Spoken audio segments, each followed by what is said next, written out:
Her hands wouldn't stop shaking. She curled them tight in her lap, but the tremble kept pushing through, small and helpless, like a bird trying to escape a cage. At 19, Norah Hayes had never been kissed. She had never stood close to a man long enough for his breath. She had never known the weight of a gentle touch or the safety of a steady voice. But today she was being delivered to a stranger, a man she had never seen, a man she was expected to marry before nightfall. The carriage jolted to a stop and her stomach tightened at once. She heard boots outside, heavy, slow, certain. The driver, old Job Turner, cleared his throat. "He's here." Norah could not breathe. Was this the man who would break her heart? Or the man who would look at her fear and choose something else? She forced her fingers open and pushed the canvas flap aside. Light flooded in. Her eyes watered. A tall man walked toward the wagon, wiping dirt from his hands with a wrinkled cloth tucked into his belt. He wore a plain white shirt, faded from years under the sun. His steps were steady, unhurried, like a man who worked with the earth and trusted the earth to answer back. Job climbed down first. His voice was low. "Got her here safe, Mr. Decker." The man nodded once. Elias Decker. That was the name she had been given. The name she must now learn to say without shaking. He stepped closer. His face was quiet. Not cruel, not soft, just unreadable. Norah tried to look at his eyes, but fear pushed her gaze down to the collar of his shirt. She saw sunburnt skin, a strong neck, the rough edge of a day's labor. She felt the heat rise in her own cheeks. Everything inside her twisted tight with dread.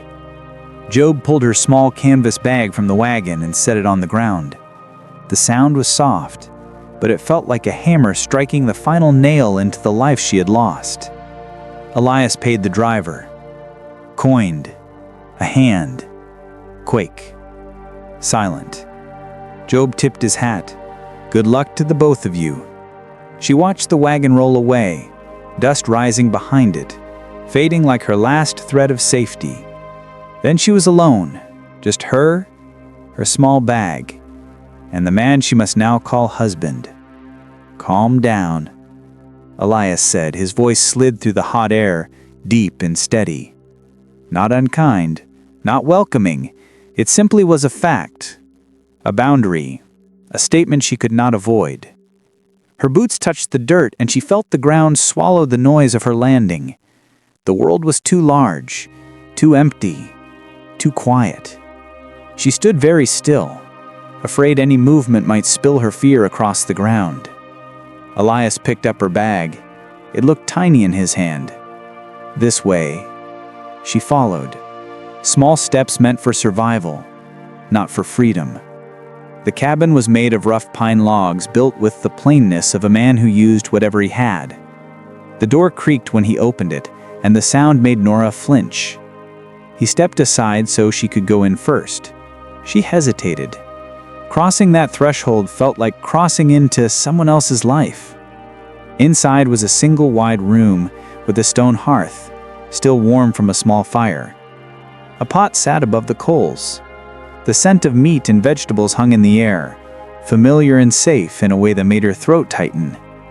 She saw a bed in the far corner, a simple wood frame, a straw mattress, a folded quilt. Her heart thudded once, heavy and cold. This was where she was supposed to lie beside him. Tonight, a stranger. Her legs felt weak.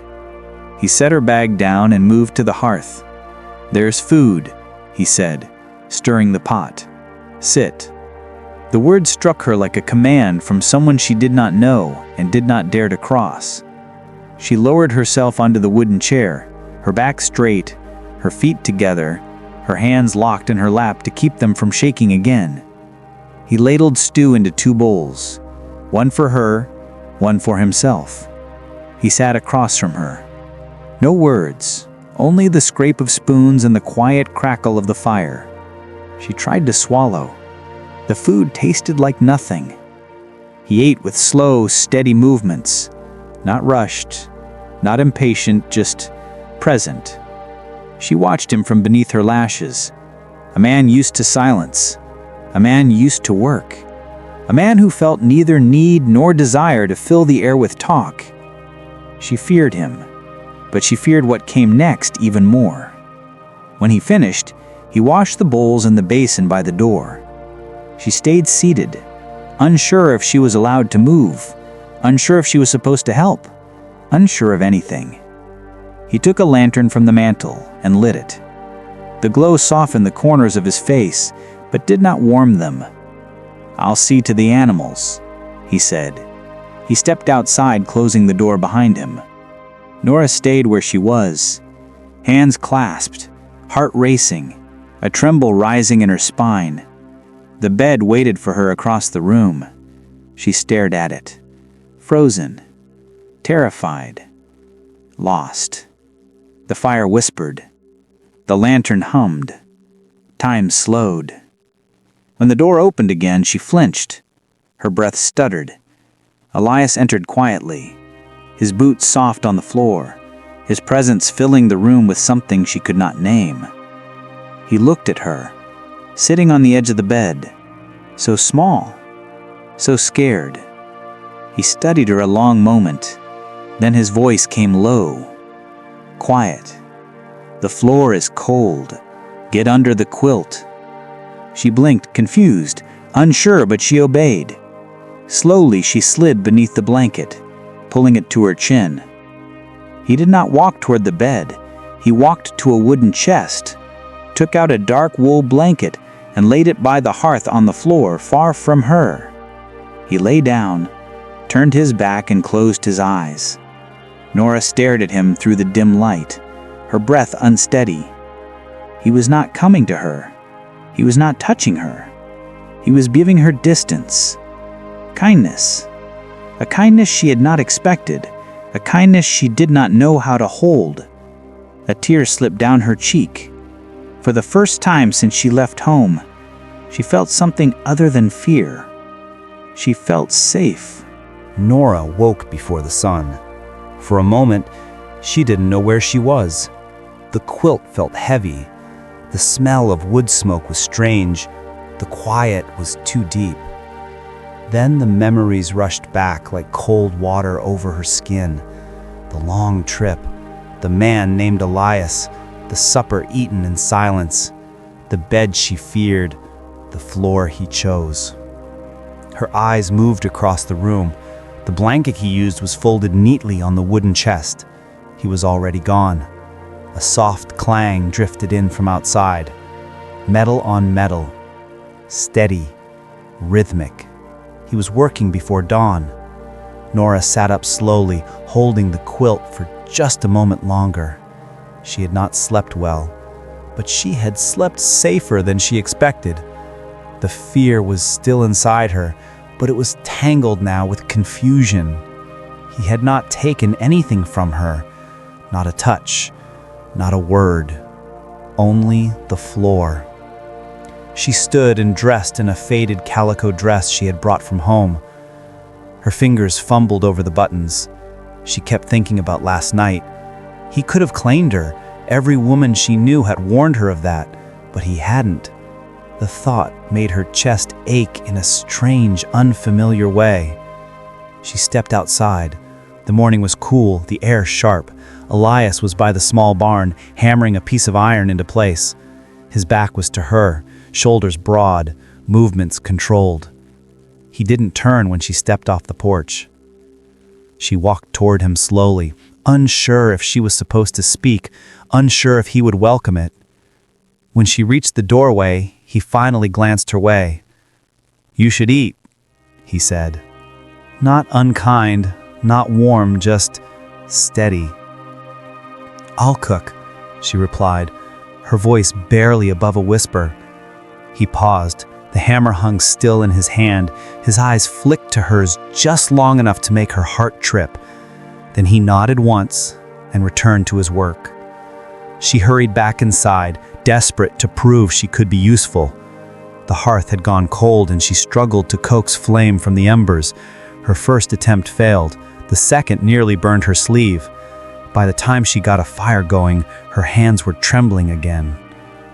She tried making biscuits, tried stirring the coffee, tried pretending her heart wasn't racing with every movement. When Elias came in, dust clinging to his boots, she placed the food on the table with a knot of dread tight in her stomach. The biscuits were burned on the bottom, the coffee was too strong. She knew it. He sat without a word and began to eat. Her gaze stayed on her lap. Her heart thudded against her ribs. Every scrape of his spoon felt like judgment. But he ate everything, every scorched bite, every bitter sip. When he finished, he stood and washed the dishes as if nothing was wrong. Her breath left her in a slow, shaky release. The days that followed settled into a pattern, a quiet rhythm. A rhythm that left Norah exhausted and unsure and always trying. Elias rose before dawn, worked until the sun dipped low, ate in silence, washed his own bowl, then slept on the floor. He never raised his voice. He never touched her. He never gave her reason to fear him. And yet, she feared everything. Her hands blistered, carrying water from the well. Her arms shook when she split kindling. Her first attempts at bread were heavy as stones. Her biscuits were either burned or raw. Her stews were thin one day and too thick the next. Each night, she placed the meal before him with trembling hope. Each night, he ate without complaint. His silence felt heavy, but not sharp. Quiet, but not cruel. Still, she longed for something, a word of approval, a flicker of warmth, a sign she wasn't failing at every turn. But he gave her nothing to read, just steady work, steady breath, steady presence. One late afternoon, she stood at the hearth frying salted pork. The fire flared too hot, grease spit and snapped at her hands. In her rush to pull the pan away, she forgot the rag. Her fingers closed around the hot iron handle. A bright white hot pain shot through her hand. She gasped, dropped the skillet, clutched her injured palm against her chest. Tears sprang to her eyes before she could stop them. The door swung open. Elias stood there, dust on his shirt, sweat at his temples, the last of the sun behind him. He froze when he saw her. For one long second, the room went silent. Only her rough, broken breath filled the space.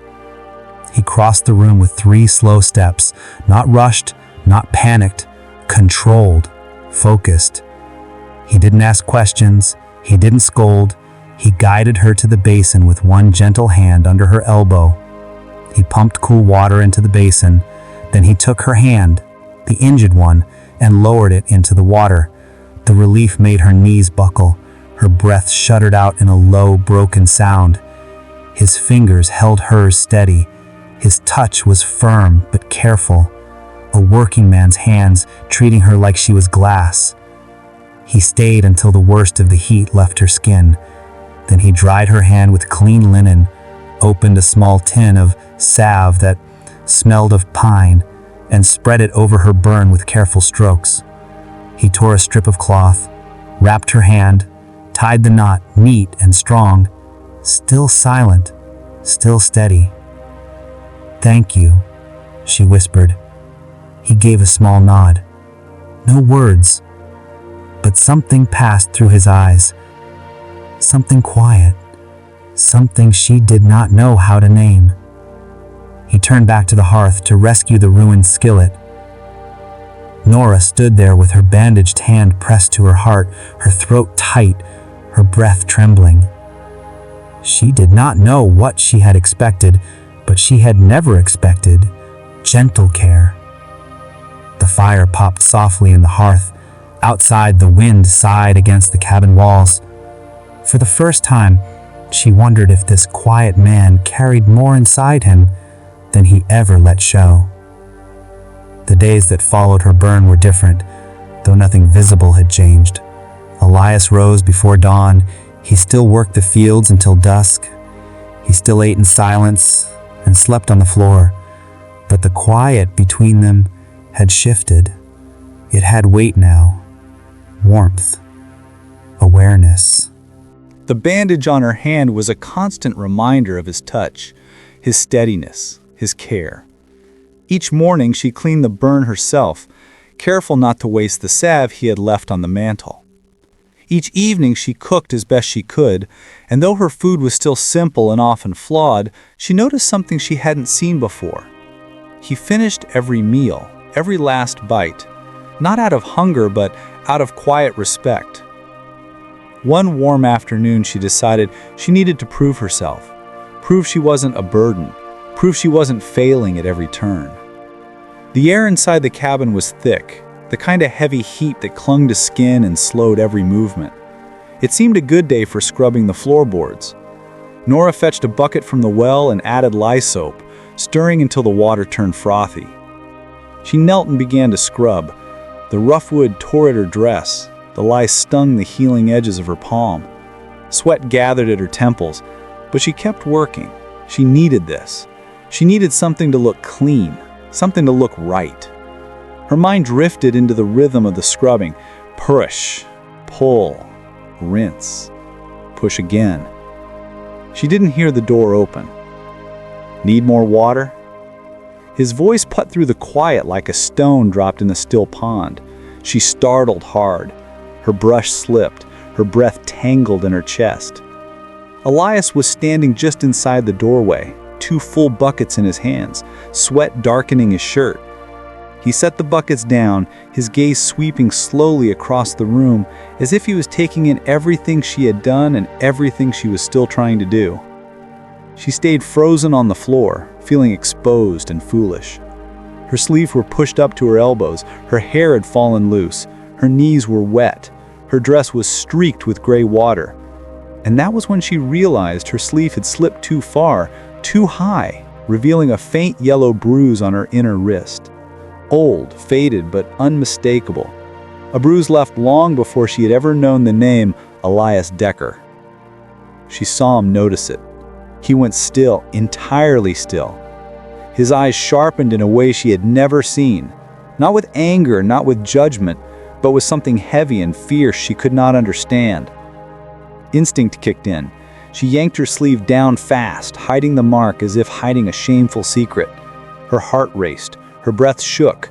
She didn't want him to ask, didn't want to speak the memories out loud. He took a slow step toward her. She flinched hard, a movement she couldn't control. He stopped at once, did not come any closer. "Who did that?" he asked, his voice rough but quiet, stripped of all the distance he usually carried. The question sank into the warm air like a stone falling into a deep water. She stared at the floorboards, her fingers twisting, her throat tight. She couldn't say the words, couldn't give breath to the past, couldn't pull those shadows into the room. She gave the smallest shake of her head, not denial, just pleading. "Please don't make me speak it." She dared one quick look at him, and that was enough. He saw it all. The fear, the memory, the wounds that lived beneath her skin. His jaw tightened, his breath caught, but he didn't push her. He turned from her and walked to the cabin door. He opened it, closed it softly, then opened it again, testing the hinge. He crossed the room, took a small hammer from the chest by the hearth, and gently tapped the hinge back into place. He worked with slow, steady strikes, a wooden block in hand to soften each blow. The sound filled the silence, a soft rhythmic tapping, a fixing instead of breaking. Norah watched him with wide, uncertain eyes. He had looked at the bruise, he had understood, and he had not asked again. Her hands trembled as she picked up the brush and went back to scrubbing, but her mind no longer held the steady focus she had before. Something had cracked open inside her, something she didn't know how to name. When he finished with the door, he didn't leave. He didn't speak, simply sat in one of the chairs and began to sharpen his knife. The soft scrape of metal against stone was calm, steady, familiar. He worked like a man who wanted the room to feel safe again, a man who understood silence was sometimes a shelter, a man who knew wounds did not always show on the skin. That evening when they ate supper, the silence felt different again. not heavy, not empty. This one was full, a quiet shared truth hanging between them like a fragile thread. After washing the bowls, Elias spread his blanket on the floor, as always. But this time, Norah understood the meaning clearly. It was not distance, not an interest, not avoidance. It was protection, a promise made without words, a vow he didn't know how to speak aloud. He would not be another man, she feared. As she lay beneath the quilt staring into the dim glow of the dying fire, her bandaged hand pressed against her chest. She felt the small, uncertain warmth grow where fear had always lived. A fragile seed of trust, so small she could barely feel it. But it was there, and for Norah Hayes, that was everything. The rest of summer arrived like a trial, harsh and bright, burning the ground until it cracked. The heat pressed down on the small homestead, thick and unrelenting. Yet something quiet had begun to grow in Norah, just as steady as the rising sun. She was still afraid at times, still unsure, but she no longer felt invisible. She wanted to do more, to be more, to earn her place here beside the silent man who treated her with the steadiness she had never known. Behind the cabin, near the well, she chose a patch of earth for a garden. She didn't know much, only scraps she'd watched her mother do back home. But she wanted something that was hers, something she could coax to life with her own hands. Elias tilled the soil for her one evening. Not a word, not a question. He worked the ground with long, strong strokes, cutting deep furrows through the dry dirt. When he finished, he dusted his hands, nodded once, and left her to it. The next morning she planted beans, squash, and 3 precious tomato seedlings. The storekeeper had nearly laughed at her for wanting. Each day she rose early to tend the plants. Each morning she carried water from the well, filling bucket after bucket until her arms shook. The sun baked her shoulders, her dress clung to her back, her breath grew tight, but something inside her pushed back harder. She wanted those plants to live. She wanted something she made to matter. She noticed Elias watching sometimes, not openly, but from the field, from the barn door, from the porch when he thought she wasn't looking. 2 weeks later, she found stakes beside the garden, rough branches, sharpened and ready. Not a gift that asked for thanks, just a quiet offering. Her heart pulled tight inside her chest. He had been watching. He had noticed. He wanted her work to grow. But she pushed herself too hard, more than she realized. One afternoon, the air hung so still and hot that it felt like breathing through a wool blanket. She should have stayed inside, but weeds had sprung up near the squash, choking the small leaves. She knelt to clear them, her bonnet doing little to shield her from the punishing sun. Sweat blurred her vision. Her dress clung to her body, heavy with heat. The ground shimmered. The sky spun. Her breath came shallow. She blinked hard, told herself she would stop after one more weed, and then one more, but her fingers grew numb. Her body swayed. The world washed out in a wave of white heat. The earth rose up to meet her. She didn't feel herself fall. The next thing she knew, she was floating in darkness, aware of arms around her, strong arms, one under her knees, one behind her back. She wasn't sure if it was a dream. The heat was gone. The light was gone. Only motion remained. Steady, strong, certain. She heard a voice, deep, rough, worried, but the words were lost in the roar in her ears. When she finally woke, she was lying in the bed, her bed covered by the quilt. A cool cloth rested on her forehead. The room was dim and quiet. The hearth glowed low. Her boots were placed neatly on the floor beside the bed. She turned her head and saw Elias at the fireplace. He was stirring something in a pot, slow and clumsy, as if cooking were unfamiliar work. His shoulders were slumped, his shirt damp with sweat, his breath uneven. He didn't hear her stir until she let out a small sound, a groan she couldn't hold back. He turned at once. He set the spoon down, crossed to her in 3 steps. "Lie still," he said, his voice calm but tight. "You're weak." "What happened?" she whispered. "The sun," he answered. "You collapsed in the garden.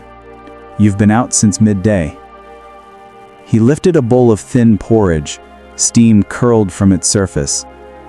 "I made this," he said. His tone held something she'd never heard before, unease, uncertainty, as if he feared he hadn't done enough. "I can try," she murmured. He shook his head, setting the bowl aside. His arms slid behind her shoulders. He raised her gently, supporting her as if she were made of glass. She could feel the heat of him through her thin nightdress, his strength wrapped around her like a wall. He held the bowl while she ate, slow spoonfuls, warm, simple, careful. Neither spoke, but the silence felt different, dense with worry and something deeper she couldn't name. When she was finished, he pressed the cool cloth back against her forehead. His hand lingered for a slow moment. His fingers brushed her hairline, a touch so gentle, she felt it in her chest. "You have to rest," he said, his voice fought between firmness and fear. "You can't push yourself like that. The garden can wait." She swallowed, her throat tight. "I didn't want to fail." His breath hitched, a tiny break in his control. "You didn't fail," he said, quiet, steady, absolute. "You hear me, Norah? You didn't fail." Then he walked outside, not far, just out the door. She lay there, heart trembling, wondering what she had done to make him sound like that. Later, when she felt steady enough to sit, she went to the doorway. Elias was on the porch steps, head bowed, hands clasped. He wasn't resting, he wasn't watching the land, he was hurting. She had never seen a man look lonely like that, like he blamed himself for something he didn't understand how to fix. And standing there watching his broad back and bowed head, her fear shifted into something gentler, something aching. He wasn't only carrying the burden of the farm, he was carrying her, and he was afraid too. For the next few days, Elias watched her with a careful eye, not openly, not hovering, but she felt it in every quiet moment. The way he paused before stepping outside, the way he glanced at her when she carried the water bucket, the way his shoulders eased only when she sat down to rest. It wasn't control, it wasn't a command, it was worry, real worry, and she didn't know how to hold it. By the end of the week, she felt strong again. Her color had returned, her steps grew steadier. But the garden could wait. Elias made that clear by leaving the hoe inside the barn instead of its usual place by the fence. That small act told her everything. He wasn't going to let her push herself again. Not after carrying her limp body across the yard, not after cooling her skin with trembling hands, not after the fear she had seen flicker across his face. One evening, a storm built on the horizon. Dark clouds, low rumble, the kind of storm that made the world feel close to breaking. Norah lit a lantern and set it on the table. She tidied the cabin as the wind pressed against the walls. The first heavy drops struck the roof like fists. Elias came in, soaked. His shirt clung to his back. His hat dripped as he set it near the door. He looked exhausted, the kind of tired that lived behind the eyes. Supper was simple: bread, leftover stew, and coffee that tasted a bit burnt. He ate without complaint, as always, but Norah noticed something new, and the way he watched the storm through the small window.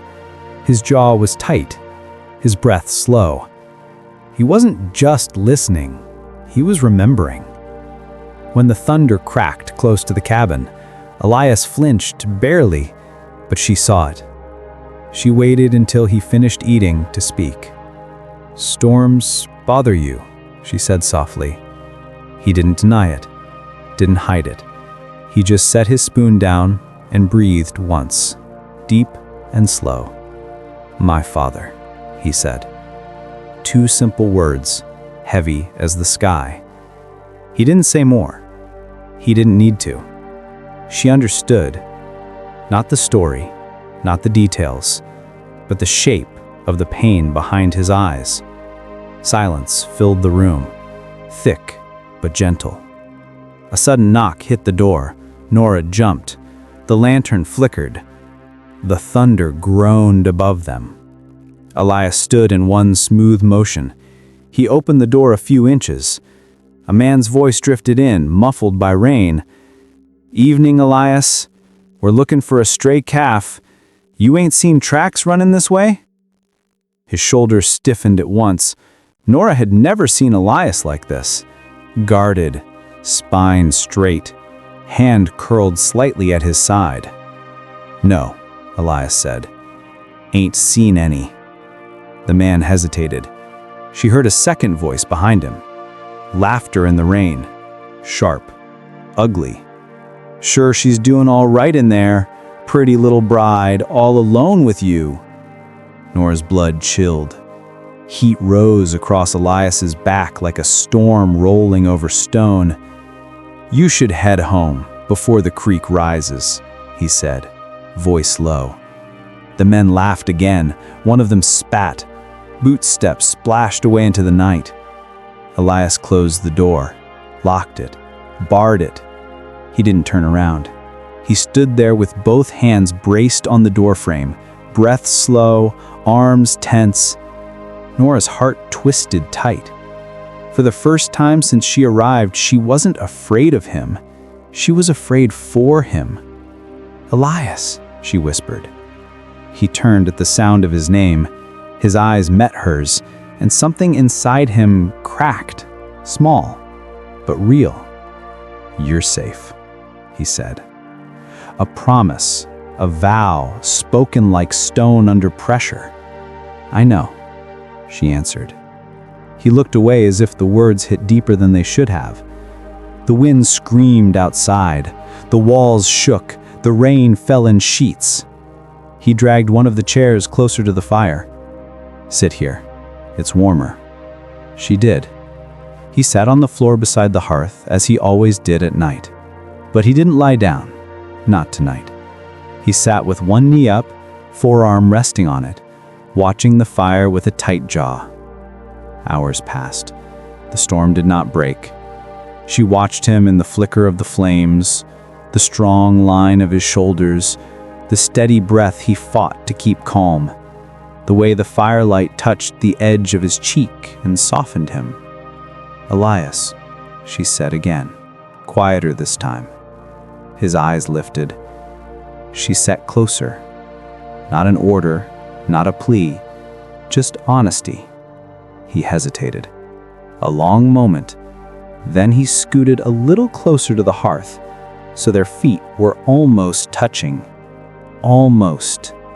She felt the warmth of him through the space between them. A warmth she wanted to trust. A warmth she didn't know how to reach for. She wrapped the quilt tighter around her legs. He rested his hands loosely on his knee. Thunder rolled deep in the sky. The fire snapped. The lantern hummed. A quiet settled between them. Deep, warm, and strange. Not fear, not distance. Something new. Something fragile. Something that made her chest ache in a way she had never felt before. For the first time since she arrived, she didn't feel alone. And Elias didn't look like a man used to being alone anymore either. The storm finally passed in the early hours of morning, leaving the ground soaked and the world washed clean. Norah awoke to a soft gray light seeping through the small window. The fire had died. The air felt cool against her skin.